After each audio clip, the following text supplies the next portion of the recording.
Welcome to tonight's Candidate Forum. We're so happy to be here. The Tempe Interfaith Fellowship is sponsoring tonight's forum.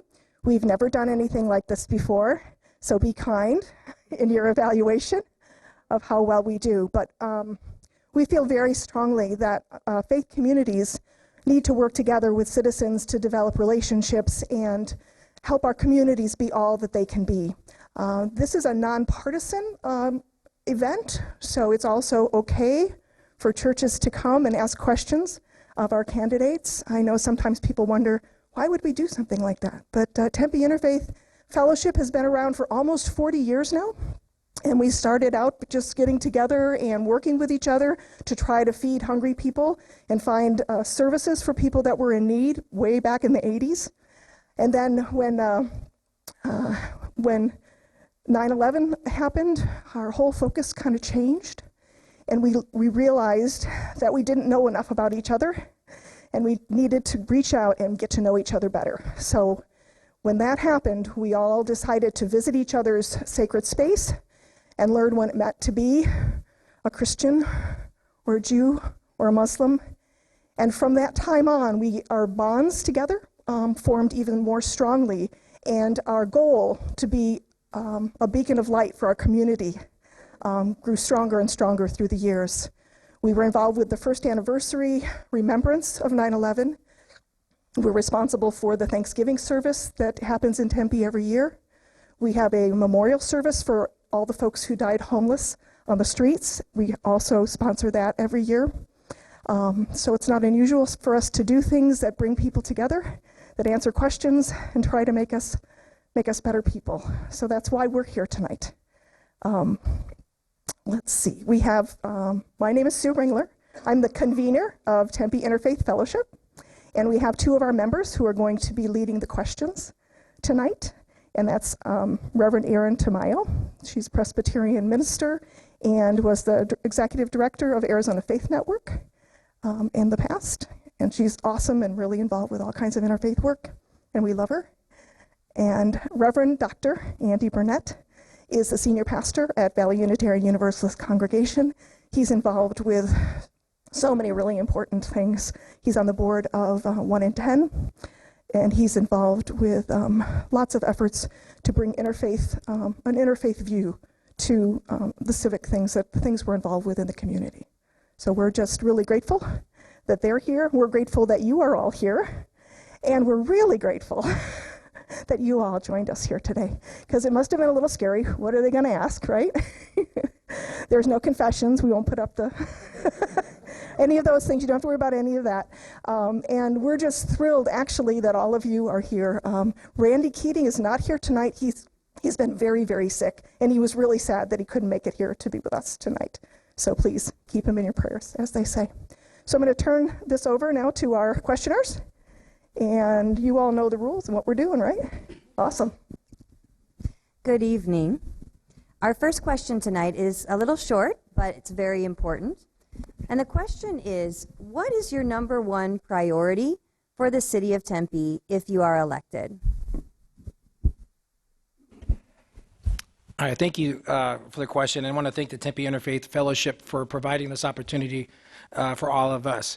You know, there's many great qualities to the city of Tempe, and the number one issue, having grown up here, I have to say it really is maintaining and improving the quality of life for all of our residents. Tempe is a city for everyone, and it's important that we respect everyone in our community, and we have done that. You know, Tempe is a very caring and compassionate community. So maintaining and improving the quality of life and making sure we provide the necessary resources as well as a wraparound services for those that are in need, but also for our residents that live here and work here and enjoy our great community. So thank you very much. I wanted to thank the Tempe Interfaith Fellowship as well for allowing us the opportunity. My biggest issue is affordable housing. When I was a council member for 8 years, I spent all of that time as the chair or the vice chair of the council's affordable housing subcommittee. It's a major concern of mine because one of the first things you see when you drive into the city of Tempe, right in front of the old Hayden House, is a sign that says, "Welcome to Tempe. We are a diverse, inclusive community." But one of my concerns when we talk about the skyrocketing housing prices and rents is that we can only continue to remain a diverse, inclusive community if people of all different demographics can still afford to live here within the city. I also think it's vitally important from a human services standpoint because you want to make sure that people don't fall into a situation of homelessness because they can't afford to find safe, affordable housing within our community. And I do believe it's a moral imperative that we do everything we can to make sure that everyone, whether you're a doctor, lawyer, or a teacher, police officer, you wait tables, you're bartending, we should all, if you're working a 35 to 40-hour week, we should all have the ability to still live here in this great city that we call Tempe. And so for me, that's my number one issue during the duration of this campaign. Hi, I'm Doreen Garland. I have been volunteering and working in the city of Tempe for the last 30 years in many different leadership capacities, doing many different civic engagements. And the thing that I realized that I have done in every one of those organizations that I've been a part of is to bring people together to find solutions, making sure that everybody possible has their voice heard. So my number one thing that I want to take on when I go onto the council is to make sure that I work really hard to build a stronger and closer community by having more forums, making my time available to you. This would be my only job, so I will be out full-time, available to anybody who wants to talk, to learn about the things that are going on in the city of Tempe, to be able to share the ideas that the council is doing, ideas that's coming from staff in all different departments. It starts with you, and it should end with you. And so I really think that the most important thing for me to do is to really do a better outreach, or the best outreach that I can possibly do every day of the week to work for you. Hi, I'm Joel Navarro, and first off, thank you for having this forum with us and the opportunity to express who we are. You know, the number one thing is tough because there's a balance. There's a lot of number one things out there in our communities, but I'll talk about one that I know about, and it's homelessness and it's addiction. I've been, ever since I was on council, been working towards making sure that our programs, that are what we do in Tempe really translates to everyone in Tempe, and make sure that we have a good balance with all our people, making sure that we have appropriate housing, making sure that we have appropriate human services, and really trying to take care of that. And it is shown. Tempe is the city that leads the way in all those areas. We do a lot for people that need in various different categories, and I think that we lead the way in that stuff. And that's just from not just us being in the council, but from other council members before us. With addiction and opioids, I've been leading the way on that too. For the last 5 years, on the national level, I was part of a think tank in Washington, D.C. to help out communities and to bring work groups together locally. So that's what I did. And that work group that I started here in Tempe has morphed into a regional work group, not just from the east side, central, but all over the place in Maricopa County. And now that MAG houses that committee with opioid addiction, but it's just not opioids, it's everything about addiction. There's so many things, and being a firefighter with Phoenix Fire Department, I've seen the needs firsthand. I worked in the district that Cass is at, so I understand the complications of what homelessness is, and it's not an easy fix. But there are ways to try to help people get to where they need to get to, and there are ways to help people before they get homeless. So I come with a vast knowledge of that category along with other categories. Being 12 years on the council, seeing the downturn and seeing the upturn, I know how to balance this council. I know how to balance our needs within our community. So I hope you vote for me. Thank you. Hi, my name is Mark Norman. I've been in Tempe for about 30 plus years, and I have not been on the council for 12 years. Thanks a lot for that, Joel. But my number one issue, I have a tie between two. It's homelessness and affordable housing, and they're both kind of interlinked.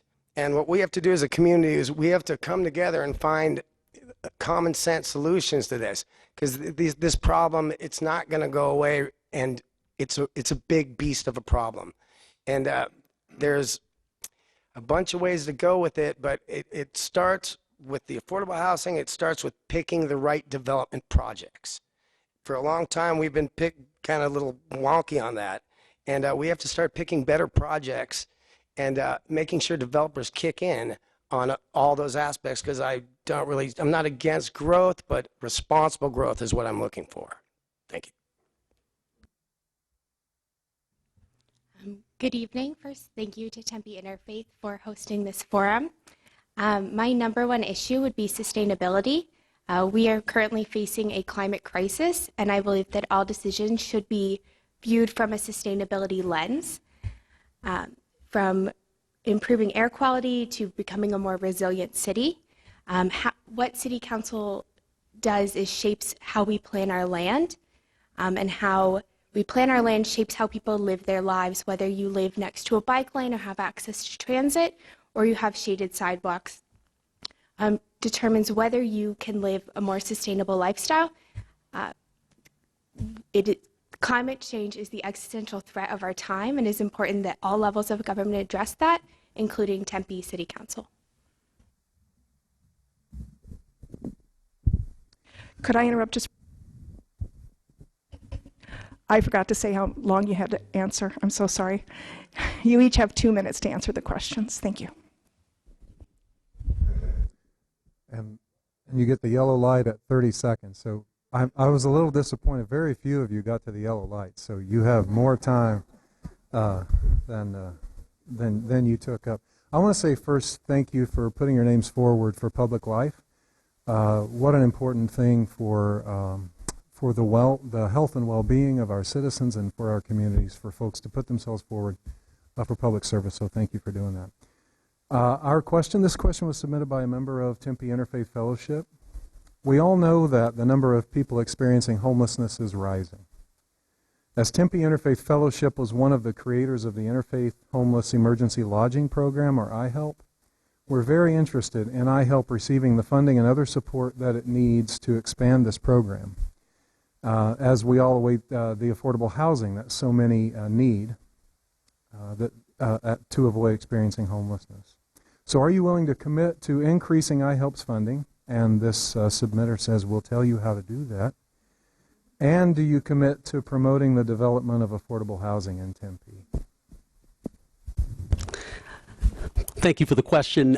So the first thing I'll actually have you do is if you go to CoreyForTempe.com and go to my issues page, there's actually a bullet on the issues page that talks about my support of the iHelp program, and that I currently think we need to do whatever we can to double the number of beds that we currently have. I think it's one thing to talk and ask the faith community to do as much as you do within this city, and it's a tremendous amount. But the city needs to make sure that we are absolutely providing you with the resources you need to do that. And so so currently you can go on my website. That's there right now. Obviously, I didn't know the question was coming, so it was something that was on my website because it's something I frankly deeply believe in. When it comes to affordable housing, I definitely would make that commitment. And I think my past track record as a council member, where I worked on projects to bring housing projects for veterans, for seniors, for workers. My perspective is really everyone who lives within the city of Tempe should be able to do it in an affordable fashion. You shouldn't have to choose between quality of housing or safety because you're trying to find somewhere that you can actually afford. When it comes to something even Mr. Norman talked about a little earlier, one of the things that I would do for projects in Tempe, I didn't merely hand off my affordable housing concepts to a staff member.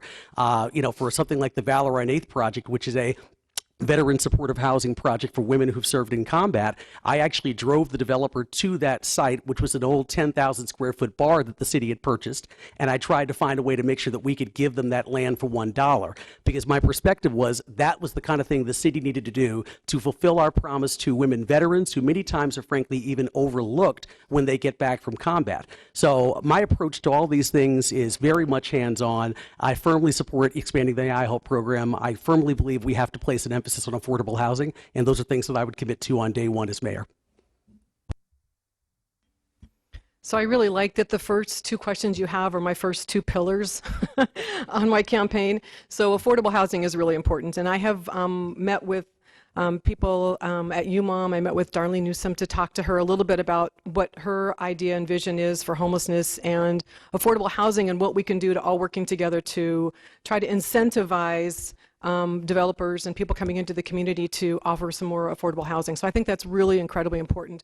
The iHelp program, I love the iHelp program. I'm actually working and introduced it to my church and had my pastor gather a group of people together, and we met with people from iHelp and discussed it, and now we're working through the process of actually opening up I help at our church one night a week. And I think that's really, really valuable because there again, that's looking at doubling the program. So they're looking now at not just doing the normal places that they have, but actually doubling it, which is, I think, what we absolutely need. Then there are a lot of communities out there, faith communities, that want to take part in this and want to continue the program, and I'm all into supporting that. Thank you.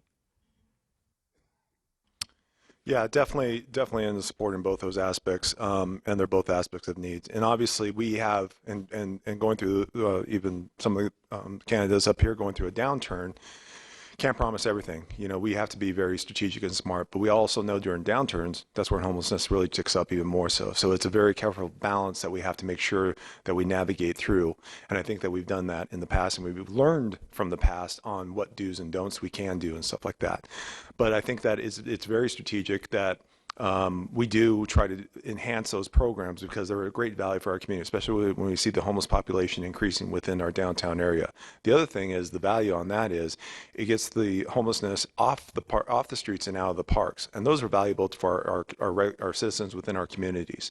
So I want to really explore more ways how we can do that, how we can facilitate that, and so that everyone can so that everyone can somewhat live together with one another, so to speak, because we do have concerns with homeless on certain situations and certain properties, but at the same time, we also want to make sure that we have the needs that can fulfill the needs of the homeless to get them back on track. And I have to say, this is just a hard conversation to have in 2 minutes because it's so in depth with so much information on where things have been and what we've been doing and the background of various other aspects that other cities have done, but I'm willing to explore everything.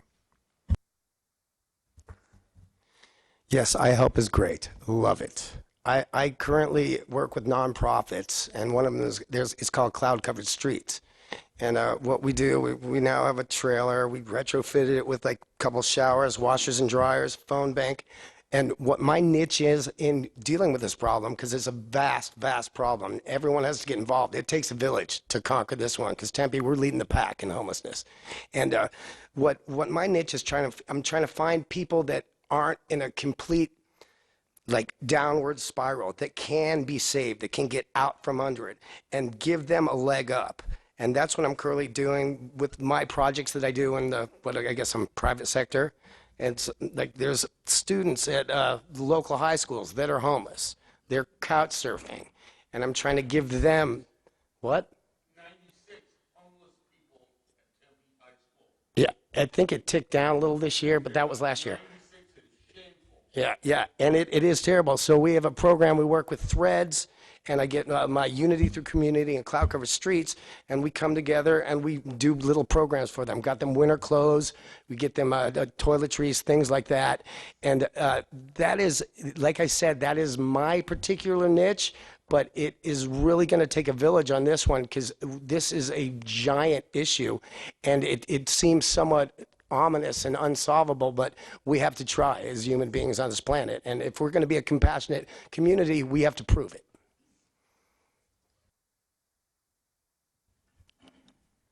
I definitely support improving or increasing revenue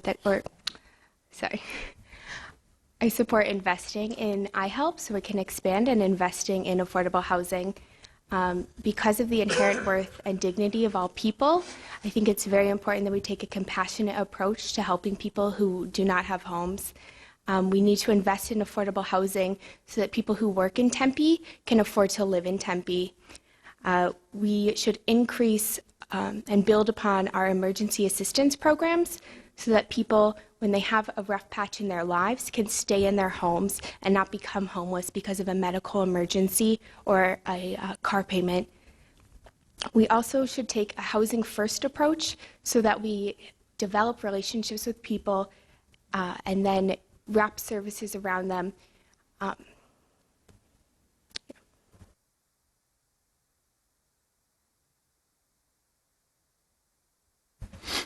Thank you, and thank you very much for that question. And that's something that this issue and is something that's very near and dear to me personally. I will tell you that my number one answer, what's your number one issue, is it's quality of life of all Tempe residents.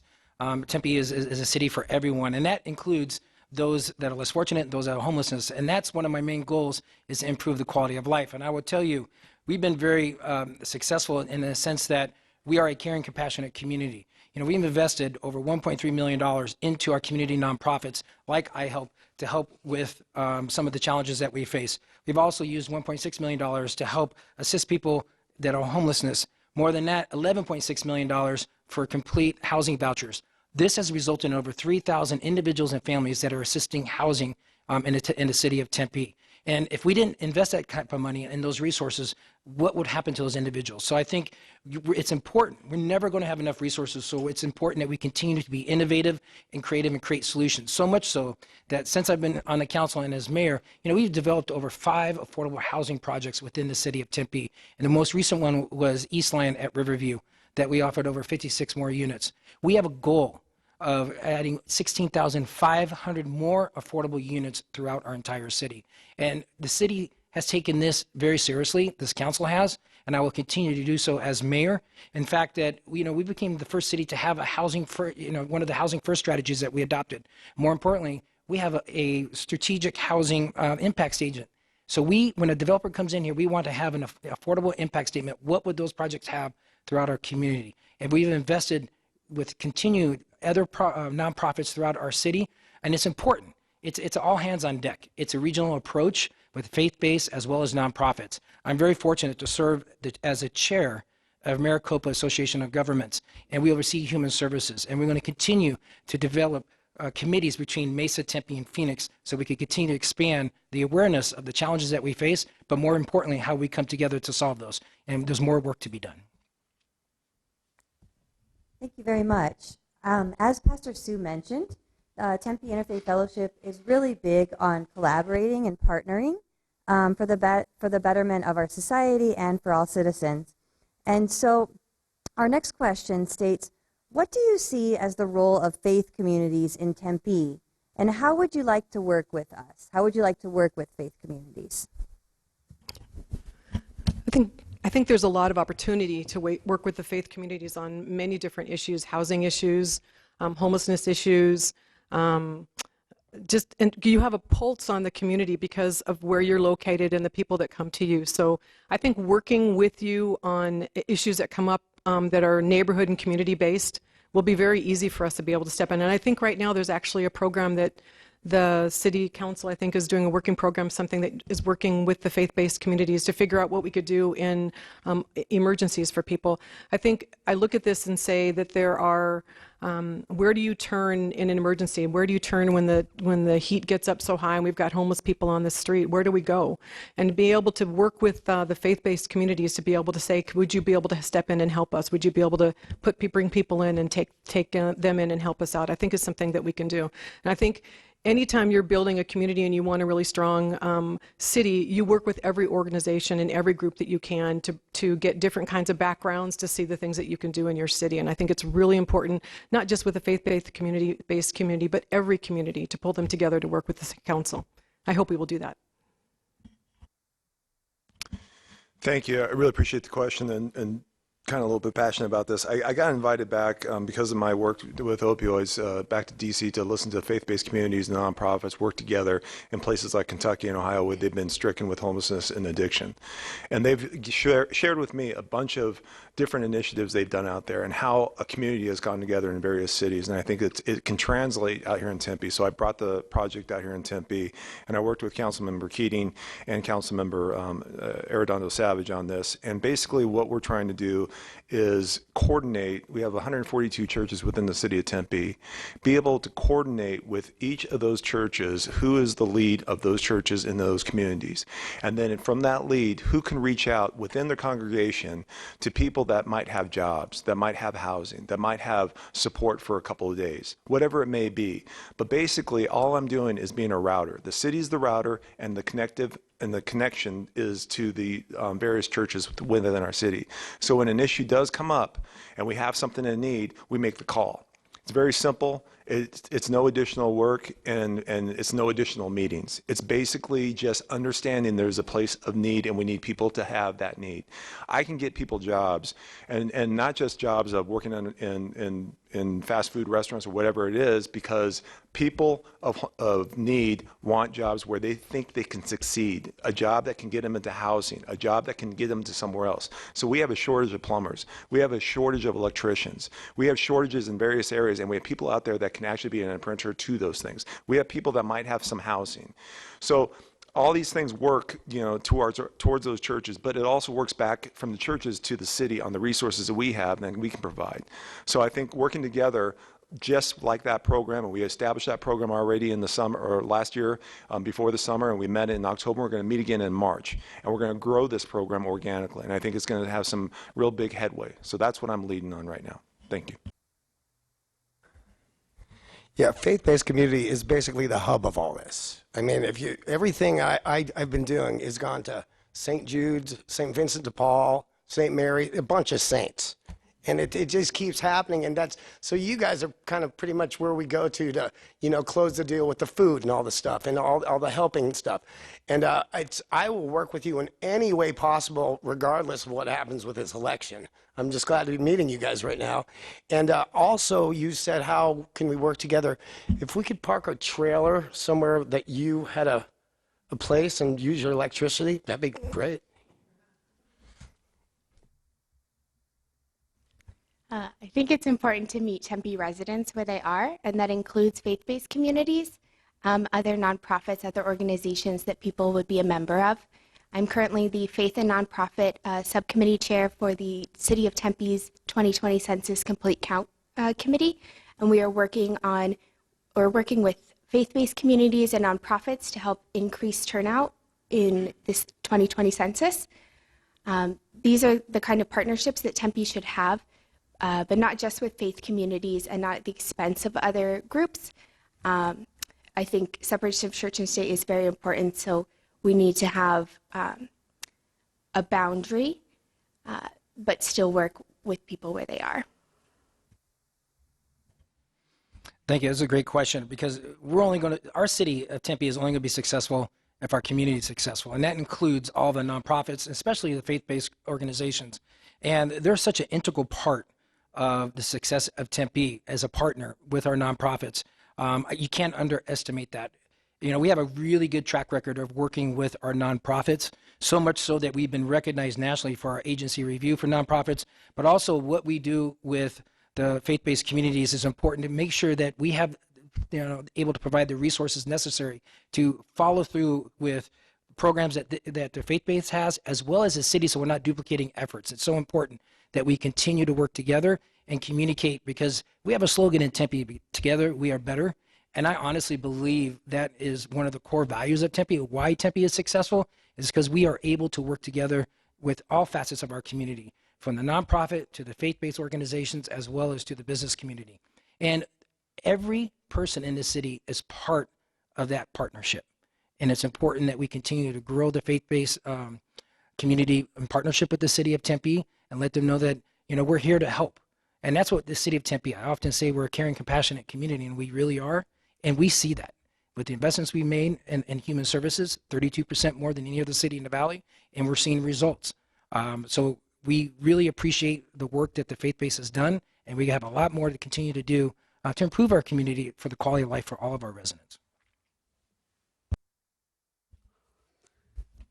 So 2006 is the number that pops in my head. 2006 was the year that I actually met Pastor Sue when I first joined the Tempe Community Action Agency Board of Directors, where I served for 2 full terms for 6 years. And I quickly saw the work that the iHelp program was doing in terms of changing people's lives. The reality is the faith-based community does a tremendous amount of heavy lifting here in Tempe. The only rotating shelter within the city of Tempe is run by the faith community. That's huge. So when people talk to me all the time about how much of an impact does the faith community have, I think it's absolutely amazing what's being constantly done.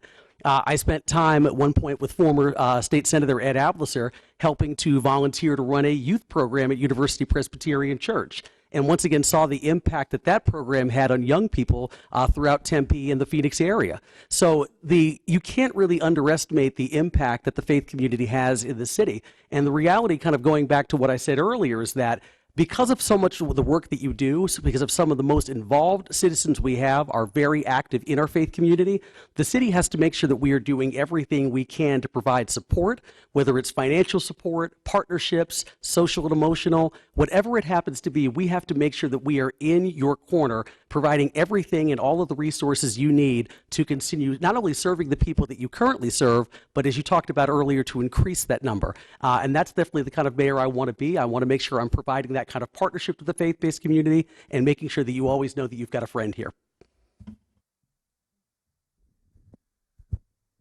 Our faith communities serve certainly hundreds and more likely thousands of gay, lesbian, bisexual, and transgender residents of the city of Tempe.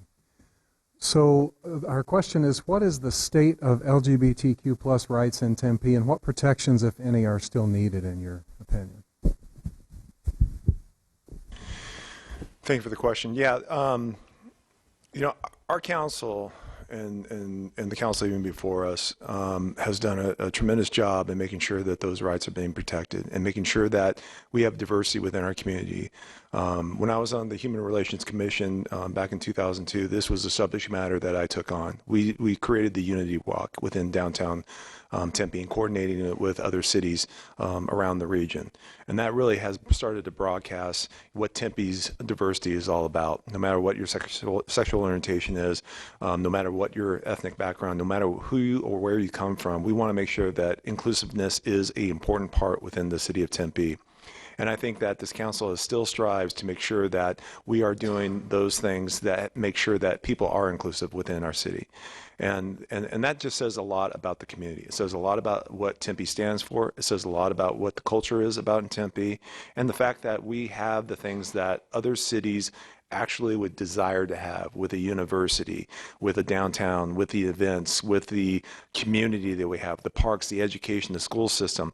All that makes the fabric of what Tempe is all about, and the inclusiveness that we stand on every single day within this city, and to do more to make sure that we are ahead of the game and we're somewhat leading the pack. I think that says a lot. So I will still keep that and continue that process.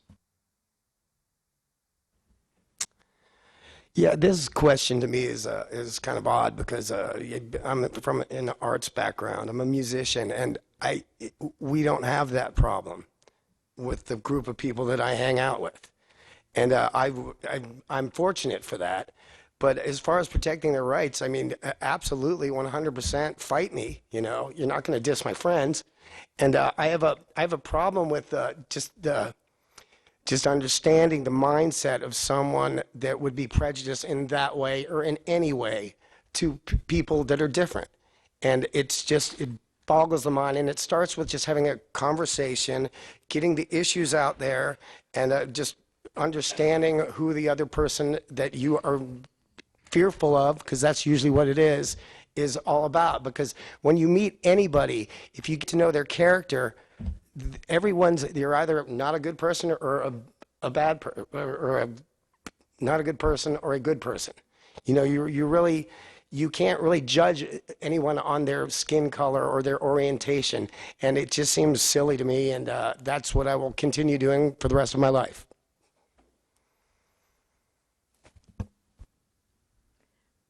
I think it's not surprising to people that LGBTQ people are under attack in Arizona and across the country. Tempe has an anti-discrimination law, but we don't have that everywhere in Arizona. And so our residents are not fully protected because we have not passed it statewide.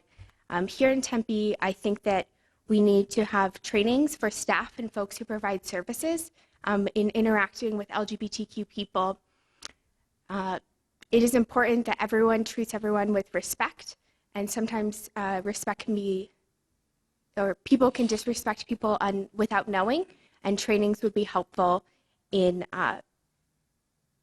those interactions. And I believe that Tempe should ban conversion therapy. Conversion therapy is based in the harmful or the wrong idea that being LGBTQ is wrong. It is harmful to people emotionally and physically. We should not have this in Tempe, and I would support banning that. Well, thank you. This is a great question because this really fits to the core of our city in terms of caring and compassion. The Municipal Quality Index, Tempe has been very fortunate to score over 100% 5 years in a row. Tempe is the first city to pass an anti-discrimination ordinance approved by the voters of the city of Tempe. It was a ballot initiative that the voters approved, and so much so overwhelmingly. It's resounding. It speaks volumes of our community. We don't tolerate any type of discrimination, and I'm very proud of what we have done. We've established a diversity office, and the city of Tempe also is one of the first cities to provide benefits to domestic partners when it comes to healthcare. And we continue to lead the way when it comes to anti-discrimination, and especially the rights of LGBTQ, because it's so important that we value everyone in our community as an inclusive, diverse community. And, you know, we have a unity walk, as Councilman Navarro mentioned, but we have so many other opportunities. We have Pride Month that we really participate in as well. It's so important that we treat individuals with respect and dignity, and we have done so throughout the city of Tempe, so much so that we've been recognized by the Human Rights Coalition with the Municipal Equality Index of scoring over 100%. And it's not by accident. It takes a lot of people to get to where we are and to be a successful community. So we will continue to fight for everyone's rights. No one should be mistreated in any way, shape, or form. We also pass an equal pay ordinance so that women can be paid equally as well. It's so important. And that just really shows through the compassion and caring side of the city of Tempe. And as mayor, we will continue to fight for everyone's rights. So back in 2013, we received notice from the Human Rights Campaign that the city of Tempe received a 72 out of 100 when it came to really being at the forefront of LGBTQ rights. And so myself and a couple of other council members at the time, and I give major props to Councilman Navarro, who was part of that working group with me, decided that a 72, while it might be a C, technically speaking, for a lot of Arizona cities that might just be fine. But the reality is for Tempe, that we thought that was woefully underperforming where we should be. We are a progressive, forward-thinking community, and people like myself, Councilman Navarro, we said this is simply not acceptable.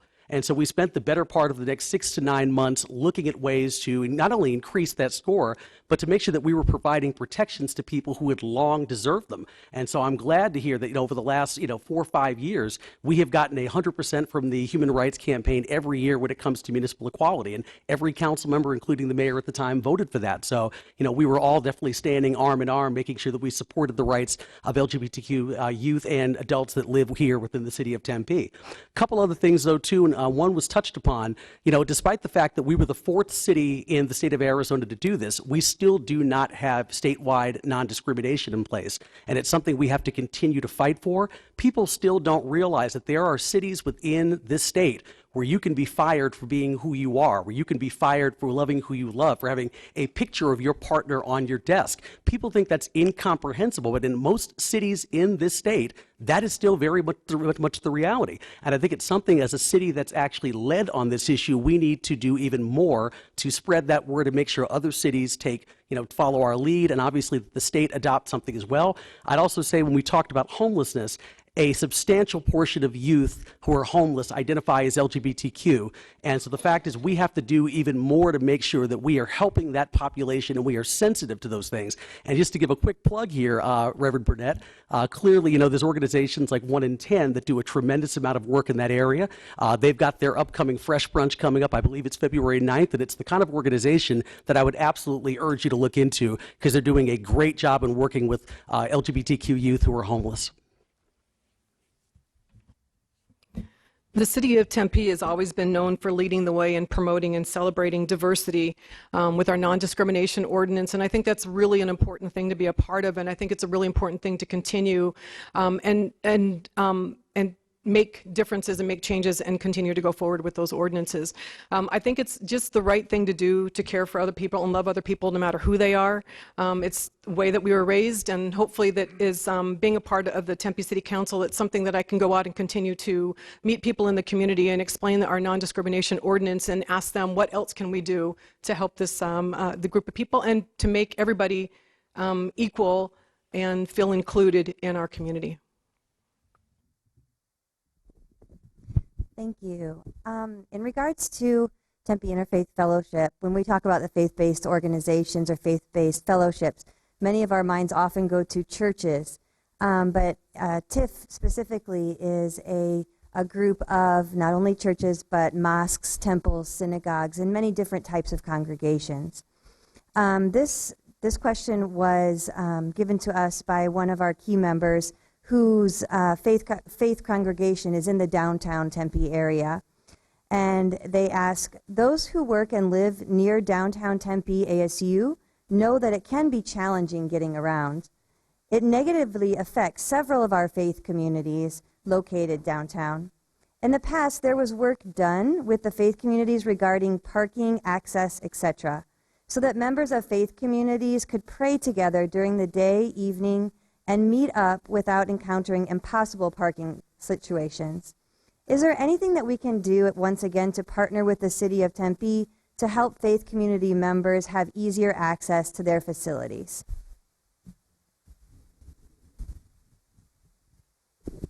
Yeah. Good luck. Getting around Tempe is hard. And I could try to give you an answer, but I just don't have one for that question because that's the same problem every business and church, everybody is going through down there. And it's just too dense. We overbuilt in downtown.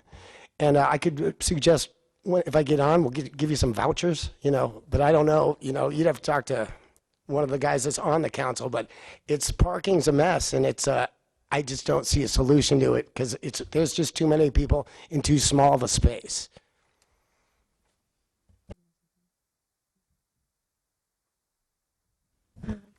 So getting around downtown Tempe can definitely be difficult, and I think we should invest in public transit, in bike options, in other ways to get around.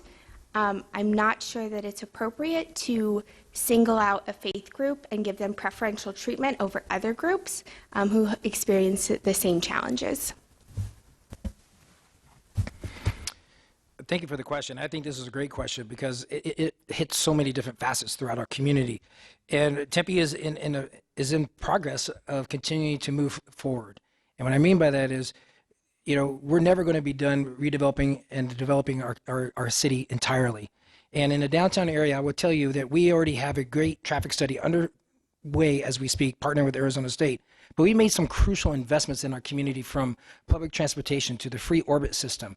I think we need to do a better job communicating with the faith-based organizations within the urban core downtown area to let them know of the available park and ride lots, so they have easy access to take public transportation, and as well as the orbit system. We have the highest ridership out of any city in the valley when it comes to transportation. And we're going to continue to invest in a truly multimodal community. Tempe is the 17th most bicycle-friendly community. We're going to continue to add, you see a lot of the infrastructure that we're adding now.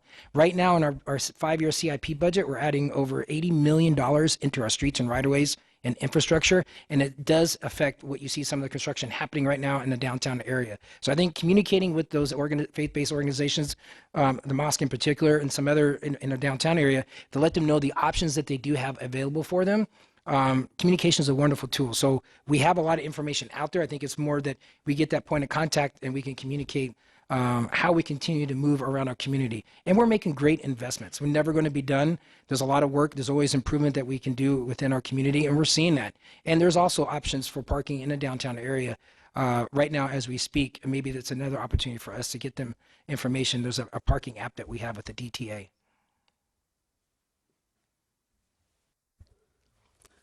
So I definitely think there are things that can be done. I've actually had very direct conversations with the representatives from the mosque in downtown about this very issue. So this has come up on a couple of occasions in one-on-one conversations. I do think there are ways to work with the City of Tempe and the Downtown Tempe Authority, that's the Enhanced Services District that actually manages the parking in the downtown area, to see what we might be able to do to alleviate this issue, not only just for members of the faith community, but for, frankly, anyone going in and out of downtown Tempe.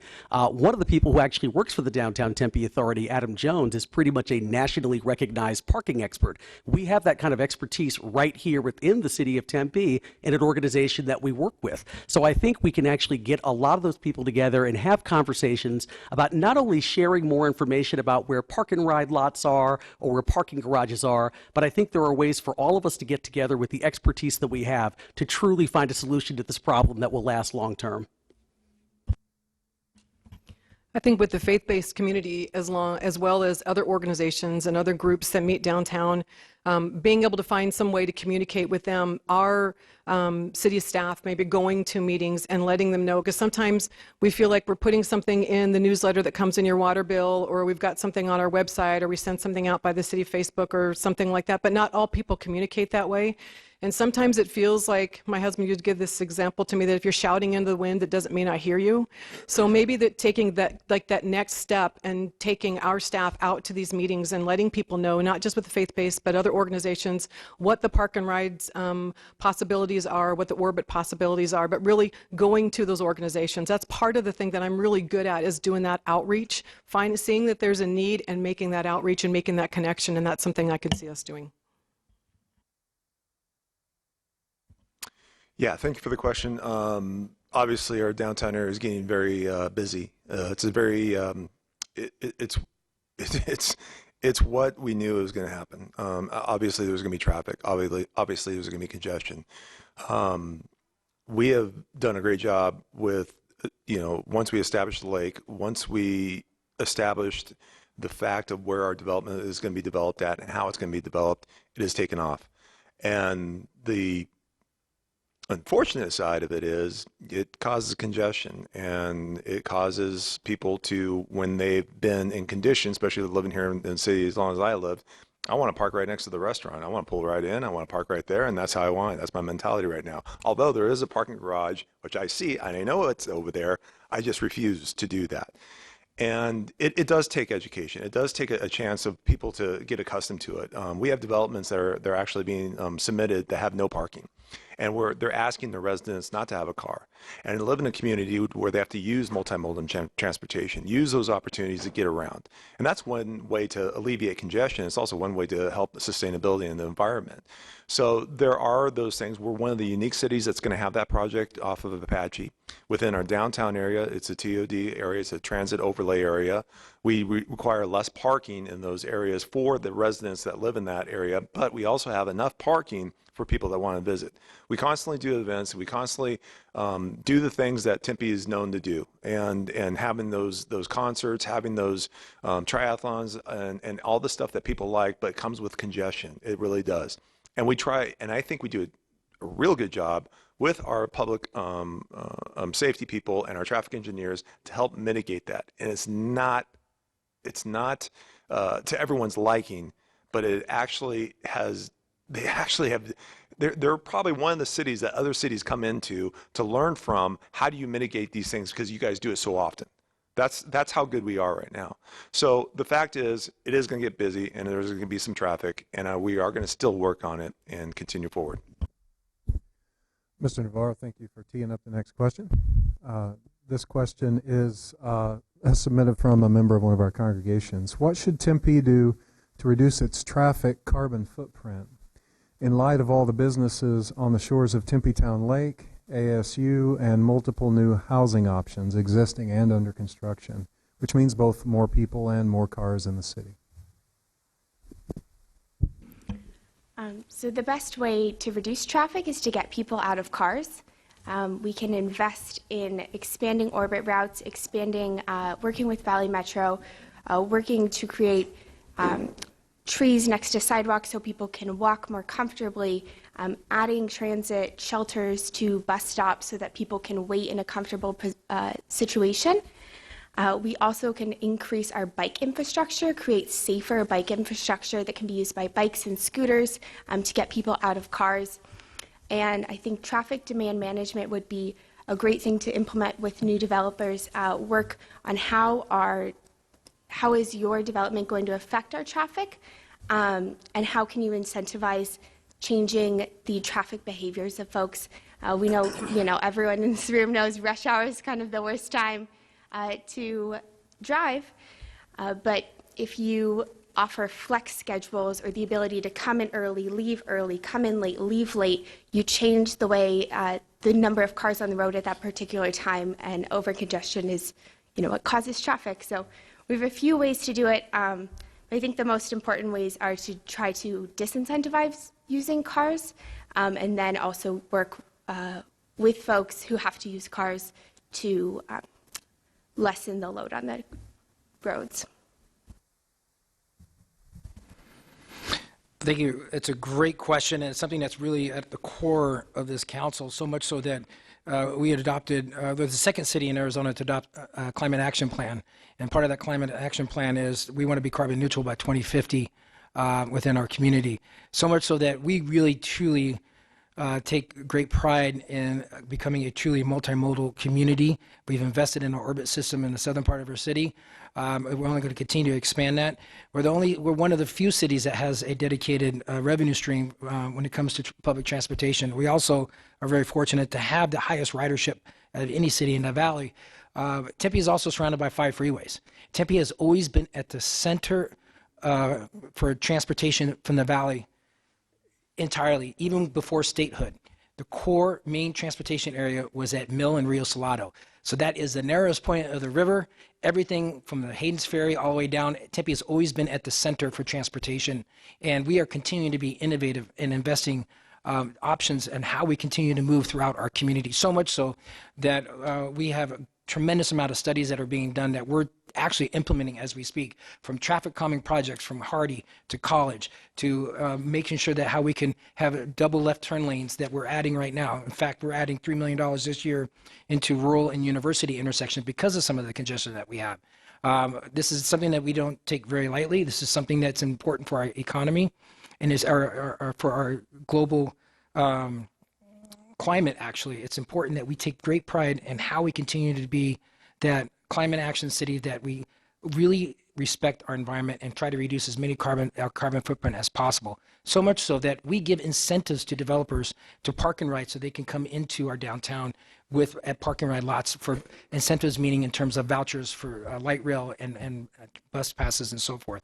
And also, we're the first city that gives free youth bus passes to our youth to help educate that next generation of public transportation that we're a leader in. I want to first say that I'm mad at Casey for pretty much saying everything I was going to say. So we're gonna have words after this. Just kidding. No, I mean, I will, reiterate, much of what she said. I do believe in a full multimodal transportation system that really gets people out of their cars. I think you need to have protected bike lanes and infrastructure that allow people to safely travel via bike from point A to point B and feel safe. I'm definitely in favor of, expanding streetcar and light rail options, and not only light rail within the city of Tempe, but light rail valley-wide. That's one of the biggest challenges with using the light rail, quite honestly, is it doesn't go everywhere. If you're not going to Mesa, Tempe, or Phoenix, it's very hard to get around to certain places because there's no light rail. So I think we have to really, especially given the room we're in, kind of preach the gospel and talk about the advantage of rail systems, quite honestly. But something else she talked about I thought, I have one thing I could say that she hasn't covered, and then she said this at the end too. The whole notion of talking to companies and incentivizing them to encourage workers to telecommute. The reality is almost everything I do now is on a tablet or on a phone or on a laptop. And so I think there are a lot of companies that don't really need to have their employees in at all times during the day.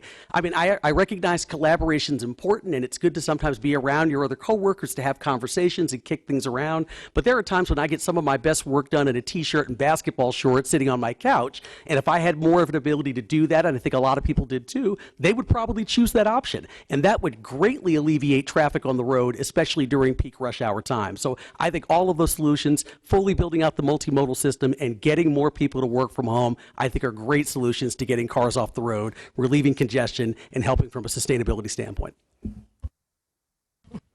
Can I just say ditto? Because that would work really well.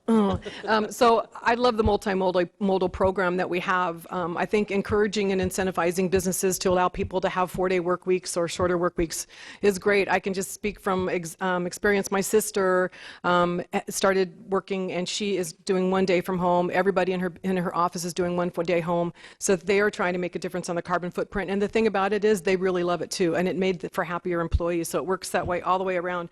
I think encouraging, the other thing is but trying to encourage people to walk and to bike. I really like the idea of the canopy that we're doing with our urban forestry plan that the city of Tempe has. Again, a leader in the community in that area. Getting on council, I would love to see that fast-tracked and get more trees out there sooner the better so we can have more shades, we can encourage more people to get out and to walk. But again, I completely support everything that everybody else has already said. Get people walking and really encourage and incentivize businesses, not force them to do it, but try to get them to do it. Yeah, thank you. It's been said. Casey started it. Good job, and led this one down. It's really been beaten in multimodal transportation. All those options have to be absolutely there. I think, you know, what's fun about this whole thing is truly is an exercise for cities, and with our unique position in the development and the new high rise and the new things that we're doing as a city. There are cities like San Francisco, all these old cities that's a challenge. Parking, traffic, all that stuff. But we have an opportunity to try to get a little bit thoughtful on how we develop and what we're trying to attract, and try to keep people within the community to live and work and play within the community that they live within the downtown area. That's very strategic, and it's going to take a process because there's a lot of things that go with that as culture and mindset. I don't think I'm going to win over South Tempe to get out of their cars versus I might have a chance in downtown Tempe because of what we're doing and what we're trying to achieve and what type of people we want to attract to live there and work there and play there. So it is a work in progress, along with all the other stuff that's recommended out there to do. Obviously, there's great ideas on putting the parking garages in Phoenix and Mesa, and then everyone just piles into Tempe on the light rail. It'd be awesome. But the thing is, with that though, we got to get everyone on board. Where I was going to go with that, though, is we do have, you know, close to 200 to 300,000 people that come into our city daily. And so that's a lot of people, that's a lot of cars. So we do have to communicate, work with businesses to incentivize things as to use the light rail, as to use the busing system. And I think that what the mayor said about youth bus passes are actually excellent, because I use them for my kids. It gets the kids used to using transit like that. And then once they do, it's kind of fun actually. And once they do get involved in that, that's a mindset. It's kind of like what they teach in schools about recycling and all that stuff. It's start with the youth, start with the mindset, and then let's have progress from that point. There's nothing left. Doreen stole my answer, ditto. I mean, that was all I had. But it's like what Casey started out saying, and everyone repeated. That's basically what we need to do. And going forward, when we're developing things, we have to keep that in the forefront of our minds, because going into climate change is real. The only reason anyone thinks it's not real is because of messaging. So you have on one side, you have a bunch of scientists, on this side, a bunch of politicians and lobbyists. Who are you going to go with? So this is actually happening, and we have to take that in consideration moving forward. Our next question is vital to so many people in our congregation, from parents to grandparents to children to teachers and administrators. So our next question is, how do you intend to support public education? And what do you think are public education's biggest problems and challenges?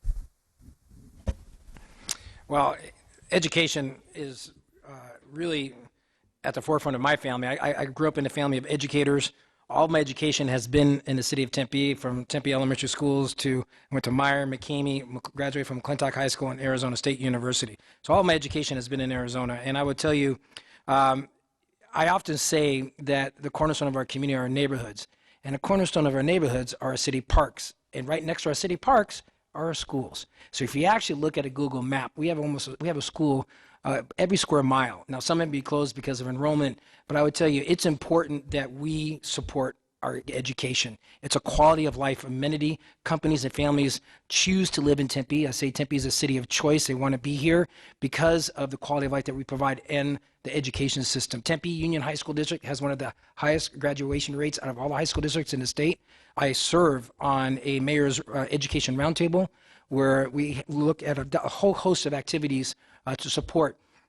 We have Experience Corps that we partner with AARP and those retirees to make sure that kids are up to third grade reading. We support that. We support College Connect. We also support, the Tempe Pre.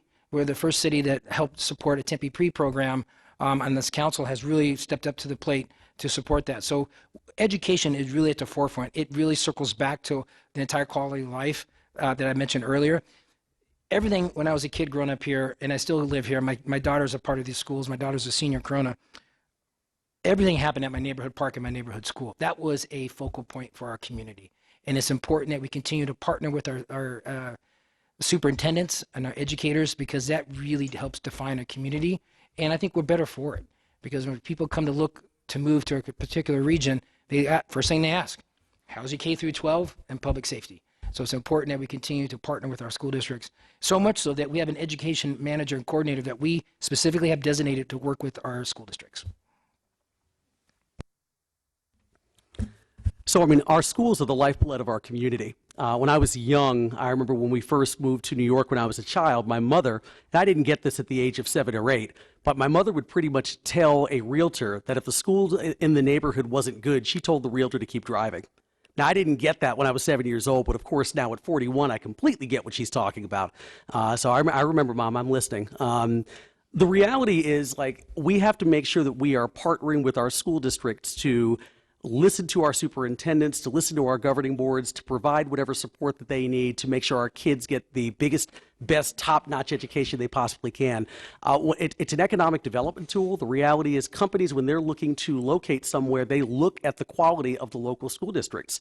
And when they look at our local school districts, they see districts that are doing exceptionally well because of the leadership we have there. So I think it's vitally important that we support them. I've spent time during my life in 2012 chairing a capital override for Tempe Elementary School District, and also chairing another election for the Tempe Union High School District back in 2017. And I've worked in the public K-12 education space for over 9 years now. My mom was a teacher for 30 years in New York City public schools. So this is something that really does kind of run through my own veins in terms of making sure we are giving our kids every opportunity to get a quality head start on life, and to make sure that we are giving them every opportunity to be successful in college, career, and life. So I think that even though as city council members, we may not have any direct oversight over the schools because they've got 3 duly elected school boards, we have a responsibility to work with those school boards, to work with those superintendents, and to provide the support and the resources they need to give our kids the resources they need. I think it's really important for our entire community to support our schools and our parents. I have 4 children, all in college right now, and I've been a PTO president of every school that my kids have ever been a part of, raising money for the school, for extra activities that they'd have, bus rides to the science center, things like that. So I have been boots on the ground trying to help the students out and the teachers out. Right now I'm on the TIE Foundation board, which is Tempe Impacts Education. We actually had a board meeting this morning, and one of the things that we were discussing was the fundraisers that we're going to do. We raise funds to help support Tempe Elementary School District for the kids who are in the biggest need, and so that's what I think one of the things that we can step up and help out with. But so right now we're trying to raise money for Beans and Rice program, which is an incredible program, but we actually provided 30,000 pounds of beans and rice last year for the kids in the Tempe Elementary School District that did not have enough food to get them through the school breaks. And it's a really sad reality, but for us to really support the schools, support the parents, support the teachers, we also need to be thinking about the things that we need to be doing for the students, making sure that we're supporting them in education, food, helping out with their food insecurities, and their health and safety. So I think, as a council, I think what we can do is give them support, and encourage other families and other parents and other people in the community to do the same thing. Yeah, as you can see, we really embrace our education within Tempe, obviously, and then the councils and councils before us, and this was a teachers college normal before it was ASU, and yep, my mom taught up to close to 40 years. I got my teaching certificate, so I think it's down it's the community. We embrace it. I think that whenever an override or a vote for the school happens, it passes. We find it so important. In fact, when I was on the council early, we had committee meetings all the time, and either you're on education or whatever committee you're on. I was on education quite a bit. But the one thing we knew that, and with me and Councilmember Donna Savage, was, man, this is a real beast. We really need to coordinate, better. And we hired and we established a coordinator, a Tempe coordinator with education, and that has been a position that I thought, man, you're going to need even more help. And they did. They had to hire another person to go along with it. And I'm still saying they're going to probably need more help. But the thing is, with that coordinator, they're able to even partnership or dive into issues within the schools, within the cities, and how we can make things even better. And I think that was a huge strategic move on all the other stuff that we do, including Kid Zone, which is one of the, in my opinion, one of the best resources that the city provides for after-school care, especially for people of families that are working that need that extra time. So it's those programs. And one thing is also, dear, is pre-K. That's a value asset. And I'll tell you about this pre-K program. Not only does it help people under 200% poverty have free education for 3 to 4 year olds before they get into kindergarten, it also has the tier system for people that can afford it on certain levels to the highest level. But the thing is with this program is it's high quality pre-K. It ain't just daycare or drop them off. It is pre-K that people are going to be on a waiting list to get. And this pre-K has already started that process. As far as we know, and as we're going, the word is getting out, the quality of what Tempe is providing, and that's the city of Tempe providing in pre-K. So those are strategic things. Those are things that actually make a community and actually invite or enhance other businesses to come within our community to live, work, and play. Well, as I said earlier, to help the school system, I'm trying to get them to the finish line, get them to graduate by helping them out. Like I said earlier, the homeless kids that are actually going to high school. And that being said, this is a community people want to come to. And currently in my neighborhood, there's about, as I pivot, 40% owners of the house, other 60 are renters. And if we keep the school system up and entice families to come in, we can grow our community. Because when you live here and don't just rent, because the renters here, usually they're gone in about 4 years. But if you live here, you have more skin in the game, and you're more part of the community. So I would like to see more homeowners come in, more families come in, and incentivize their process to do so. And that's what I said. Public education is incredibly important in my family. I know my family chose to live where we first moved here because of the school districts and being able to go to Corona and be in the Tempe Union High School District. Tempe Pre is a fantastic program, and the city needs to continue to invest in and expand Tempe Pre so that families have access to high-quality preschool. Tempe also funds counselors for some of the Tempe schools, and I think that we need to expand on that program. Our students are struggling with mental health issues, and it's important when the state has decided to cut education funding that we step up and take care of our children and make sure that they are adequately prepared for everything that comes at, the high school age.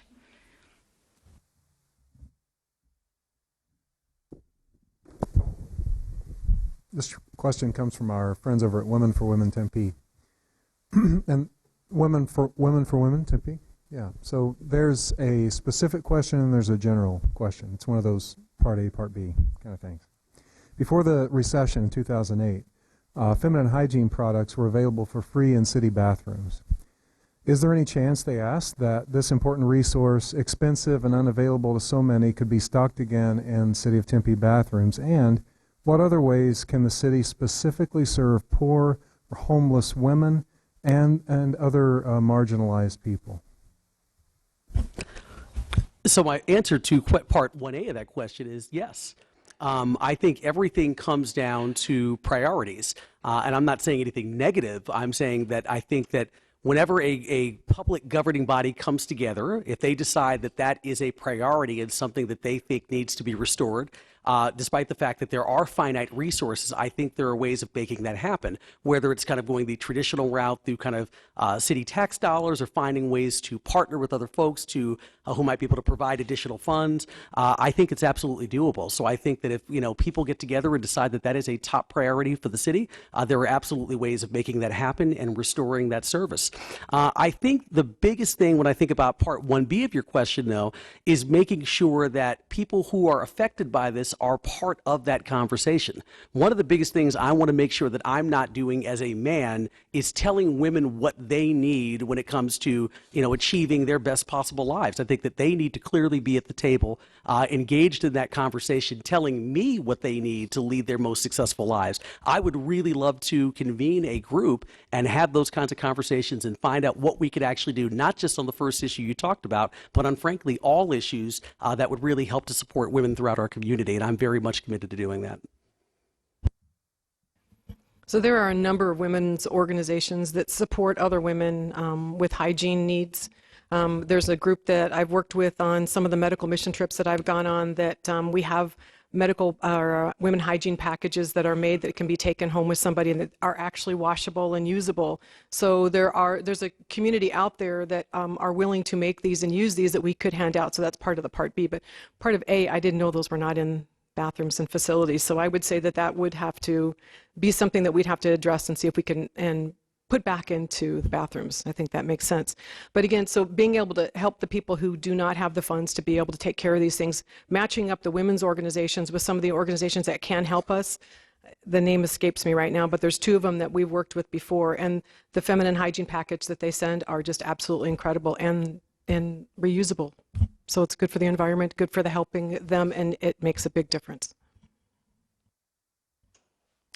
Thank you. Yeah, it's really, the one of the things that I do understand is there are groups out there that help with these various types of issues, and the biggest thing is breaking down the silos of what they're doing and coordinating that. So I think one of the things that we need to look into is what groups are out there, what nonprofits are out there doing this stuff, and do a better job on communicating and coordinating the need as needs are brought up and where those needs are going to be needed at. I know that with the TCAA, they have their food bank and they have other resources there, and utilizing those resources out there. And once again, I think it's been said, it is about priority, as Corey Woods has mentioned, and trying to work with the community and trying to find out what those needs are, not on just this issue, but any issue that has some great demand. Because as we are as a city, we can go down this road and everything, it sounds real good and we can put a lot of money into it, but the reality is we only have X amount of money, and there are a lot of priorities out there that we have to really worry about, even the core foundation with the public safety, public works, and all these other needs, because we do have an aging system. So with the information and with a lot of needs out there, we need to do a great job on how to balance that, and then how to really take care of the core values of what the Tempe is all about too. Is I don't spend a lot of time in women's bathrooms, so I wasn't aware of this. But I did early on I'm on one of those nonprofits. Early on we found out women have specific needs compared to men, and so we would make little packets when we go handing them out, and it was feminine hygiene products was the #1 thing, and there are a lot of groups out there that will cover this ground, but they should be in bathrooms. I absolutely agree 100%. That was the original question, right? Okay.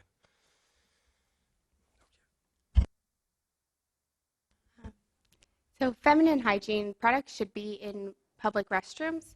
It's not just a silly issue. It's a public health issue, and making sure that people have access to the products that they need to take care of themselves. When it comes to helping other communities, I think it's important, as Corey mentioned, to listen to communities and help fill the needs that they express they have, and not prescribe what is best for some community. Yeah, thank you for this question. as a father of two daughters, it's important to have feminine hygiene products. And I would tell you that I did not know that those products were not in the women's restroom because I obviously do not go in there. But I think it's something that, it's something if it's not there and we have done it before, I think that's something we need to address. And I know that we will, because that's how Tempe is. We will continue to address and be open and receptive to ideas and see how we can come together with different organizations to help make sure that individuals have what they really do need. And that's part of the communication that we have with Tempe Community Council, Tempe Community Action Agency, and the other nonprofits is once we listen to there are certain aspects that certain individuals need, I think it's important that we take that to action. And we do have programs out there that help with hygiene products. We've done that a lot with some of the outreach programs that we have for homelessness. And that's something I think that we could continue to expand on. And I really, truly support it. Now we have a kind of fun question that allows you to take this however you'd like to. It's kind of a key organizing question that you might have heard before. What keeps you up at night? What are your fears? And what gets you up in the morning? What are your hopes? Wow. I'm thinking I can have an awful lot of fun with this. I'm thinking what keeps me up at night, not getting my list checked off during the day, what gets me up in the morning, wanting to do that list and the other one. I think what keeps me up at night, the thing that I think about before I go to bed is, have I served others? Have I cared for other people? Have I taken care of my family? Have I called the friend whose husband just passed away? Have I checked on my neighbor who couldn't walk their dog? I mean, just going to bed knowing that I have done the best that I could possibly do that day. And the thing that gets me up in the morning is the excitement of who am I going to meet? Like right now, we're knocking on doors trying to get votes. So, I mean, what gets me up in the morning is the excitement of who am I going to meet today? What are they going to tell me? What is their priority going to be? What are they excited about the city of Tempe? What kind of changes do they want to see? What things do they like and they don't like? But that gets me jazzed and excited in the morning, is wanting to go out and meet people in the city of Tempe, find out what they want, and then find out from them what they expect of me and what I can do as a council member moving forward. And that I just absolutely love. So that gets me excited in the morning. And a cup of coffee.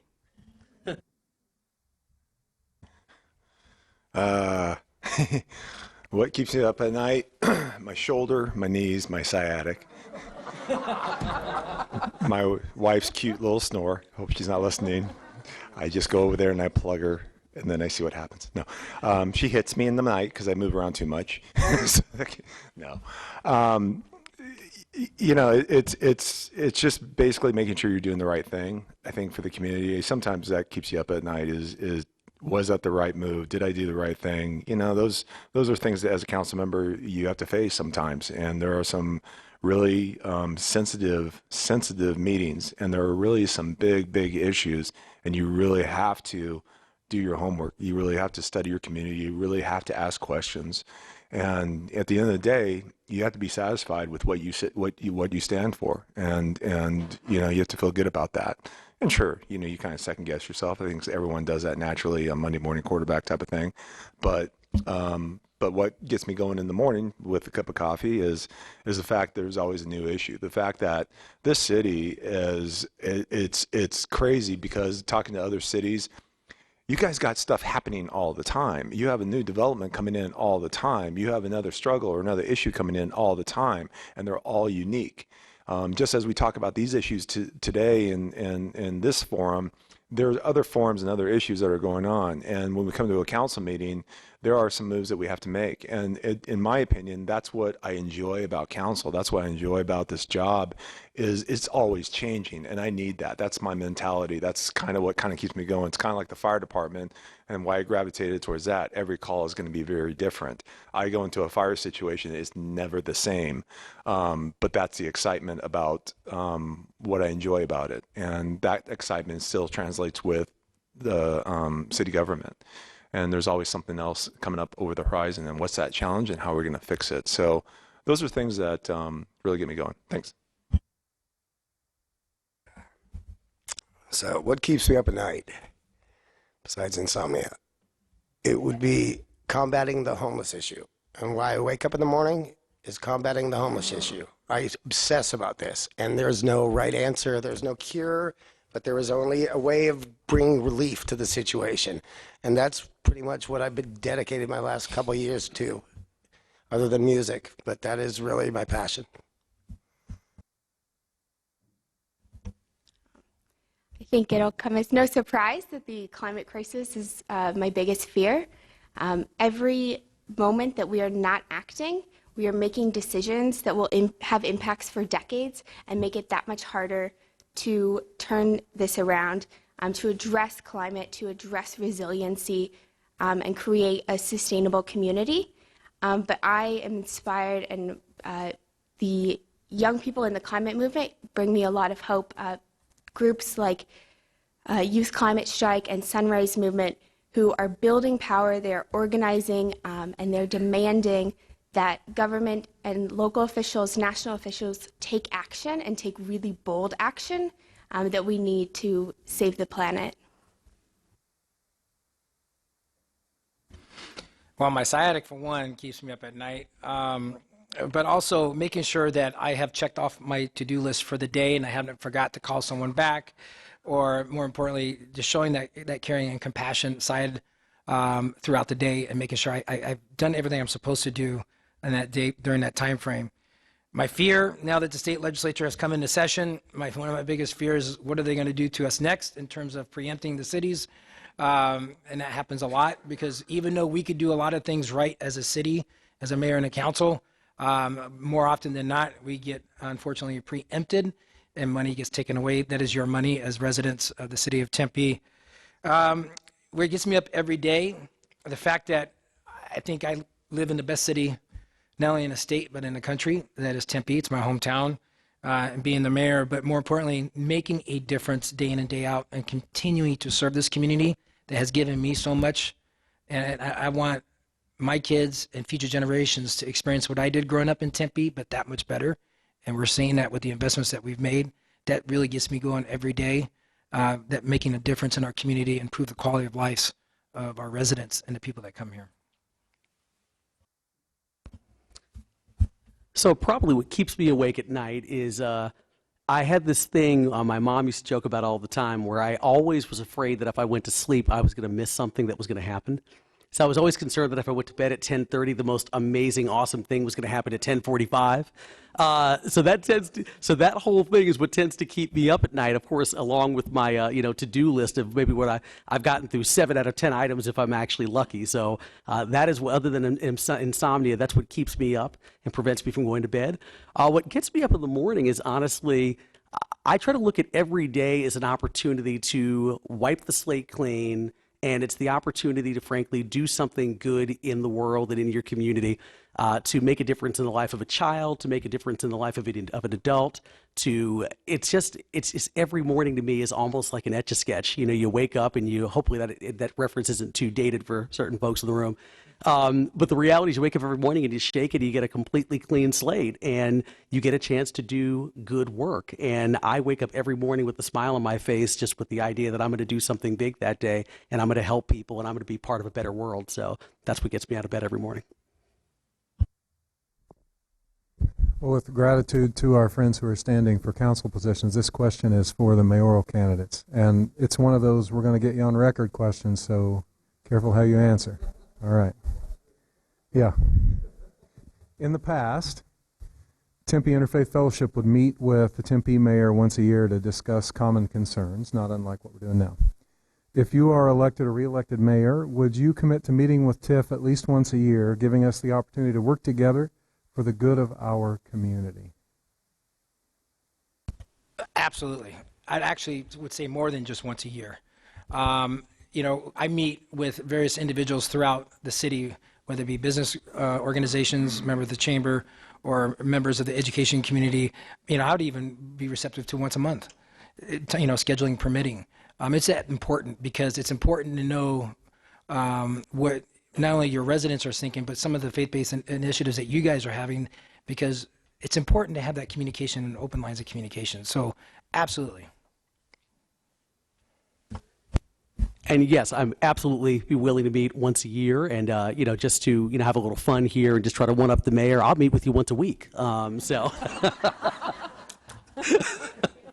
But no, I mean, it's it's one. No, absolutely, as Mayor Mitchell said, that the faith community plays an integral role in everything we do here within the city, and it's absolutely my commitment, if elected mayor, that I would develop a robust working relationship and make sure that we are positioning Tempe for its brightest future together.